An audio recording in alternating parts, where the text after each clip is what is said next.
Hello guys, welcome back. As you saw from the title of this video, I'll be going over the basic needs and supplies you'll need for a leopard gecko. This is my girl Stella. She's my 7-year-old little leopard gecko. As you can tell.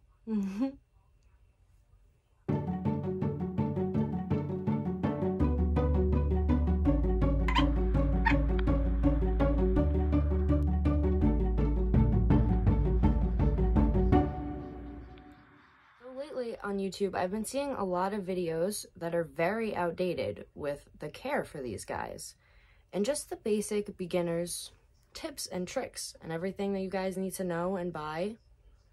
It's not really the up-to-date version of them all, so I figured I would come on here and give you guys one that's more recent. All of the information that I do give and know is from reptile files. I do read them almost once, maybe every like 2-3 weeks, just to keep updated. As you can tell, I do have quite a few reptiles behind me, so I do have to stay quite on top of it. Look at her, she's trying to get out of my hands right now, so I think I'm gonna put her back in the tank. Get on with this video. Everything I do go over in this video, I will have linked below, and you guys are more than welcome to be able to use those links and purchase them from there. To start, the minimum enclosure size for a leopard gecko is a 40-gallon tank, and that is 36 times 18 times 18. That is, again, the minimum, so please, no, don't try to play it off with the 20-gallon tanks and the 10-gallon tanks. You cannot create the right heat gradient that you are needed for a leopard gecko in those tanks at all. Next up, you guys are going to need their heat bulbs. Those are my two geckos, by the way. That's Stella and Toothless. It can range, so I'm going to tell you which ones I use. I use a 50 watt for her and a 75 watt for him. The reason being for 75 is because he is in a glass enclosure, so gets a little bit colder, hence hers is also in between two of my tanks. She has two more heat sources above and below. Thing you guys are going to need is an Arcadia ShadeDweller, and the reason I say Arcadia ShadeDweller instead of any other type of UVB is because coil UVBs are really bad for leopard geckos, as they do not really sense when it's going to start burning them, and they will sit under there and they will burn, i.e. causes illness, a lot of other things. It's just not really good, and the rays don't put off enough rays as the Arcadia ones do, so I highly recommend these. I also would tell you it's the 24 inches, the Arcadia Forest 6% Pro T5 UVB. That's the one that I have on both these little guys right here. One of the other supplies that I suggest having and keeping in each of the tanks are these. They're thermometers and hydrometers, which is a digital thermometer, and they're very accurate compared to the other little circle ones that you'll find, the little sticky. They're not as good, I promise. Get that. Next thing, temperature gun. These are probably one of my favorite things, as I can just walk up to the tanks, do this, and it gives me a reading.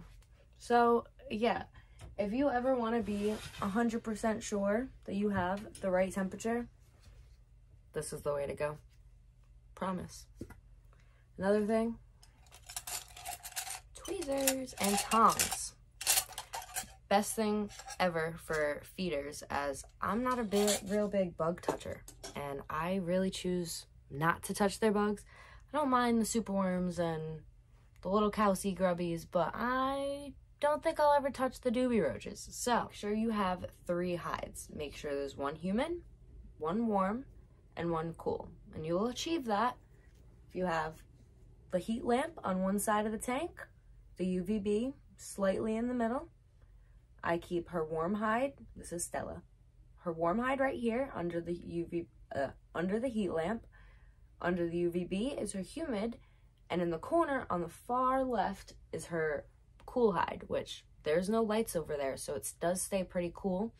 It is still pretty bright, as you can tell.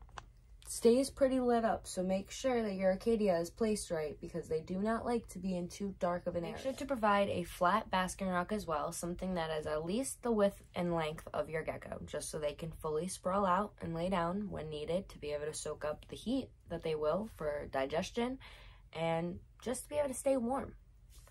The next thing, make sure you have a water bowl in the tank at all times. I know you may never see your leopard gecko use it, but I promise you, they do use it and they will go to it when they need to. Next thing I suggest getting is some spray bottles, and never miss your leopard gecko, please. Do not ever miss them. It's not what it's for. For the humid hides, you can always buy one that does it all for you, keeps it humid. I pour some water in the top of mine. I can link it below. And it just stays humid for me. But there are some that you could put sphagnum moss in or just some paper towel in, and you got to mist that daily to keep the humidity up in there. Again, make sure you have a humid hide. It is very important as it will help shedding for them. They don't really shed very well on their own without a humid hide. So please provide that. Next thing, please make sure you have calcium with non-D3 in the tank at all times if you are providing a UVB, as they can overdose on calcium with D3, so it is very important to make sure it is non-D3. As you can tell, I change this out every week, mind you, and clean it up, and this is what her little tank looks like, all of her calcium everywhere. Leopard geckos are also arboreal, so make sure you provide them many climbing opportunities and enrichment. Again, my girl up here is a little blind, and I cannot give her much as she does walk into it very often. So I've had to make her tank very easy accessible for her and kind of very pathway-like.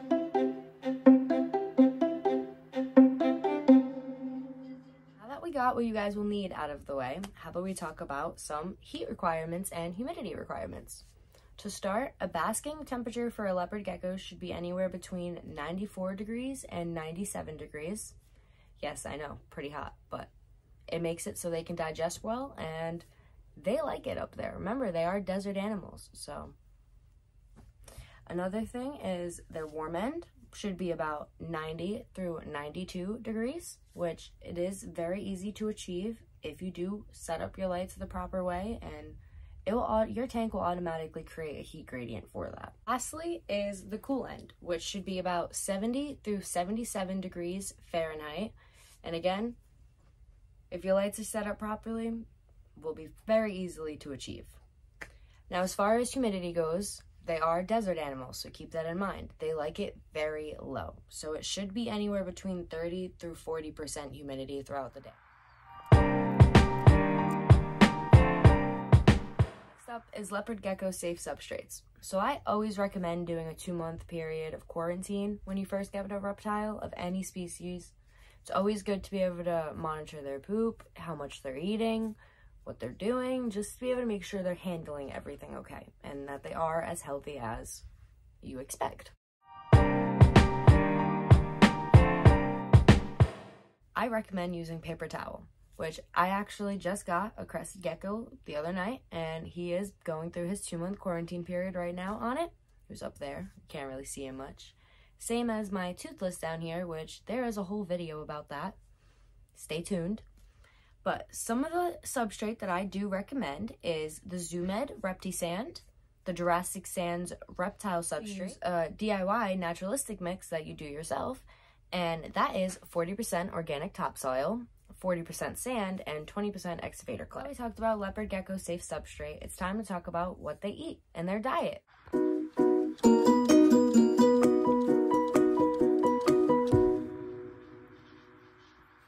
The diet should be a wide range of variety, which should consist of crickets, mealworms, superworms, hornworms, doobie roaches, discord roaches, silkworms, and black soldier fly. We also have waxworms, but please reminder, only feed waxworms as a treat, as leopard geckos can get highly addicted to them and they will refuse any other food source. So that can be very bad and cause obesity very fast. Juvenile leopard geckos should be fed daily with insects. as adults should be fed every 2 to 3 days with as many insects as a leopard gecko will eat. So don't feel like you're overfeeding. They will tell you when they're done. Last but not least, choice-based handling, which I always advise to do this, as you want your reptile to like you. You don't want them to feel some type of way every time they see you reaching in their tank and trying to pull them out. You may be wondering, what is choice-based handling? Well, that's letting your gecko or reptile choose if they want to be held. You can very easily start this by 1, giving your gecko at least 2 weeks after you got them to adjust and settle in, and then start by slowly putting your hand in the tank for 5 minutes at a time, speaking to them, calming them down, telling them that you're there. After you work up from 5 minutes, go up to about 10, and eventually you're going to start noticing your little gecko coming around to you and sniffing you out, maybe even walking out a little bit onto you. You'll notice and you'll know when it's time to be able to pull him out and hang out with your little guy. But don't rush it. And that concludes this video on the basic care requirements that you need for a leopard gecko. Thank you guys so much for watching. Don't forget to subscribe and like this video, and stay tuned for more.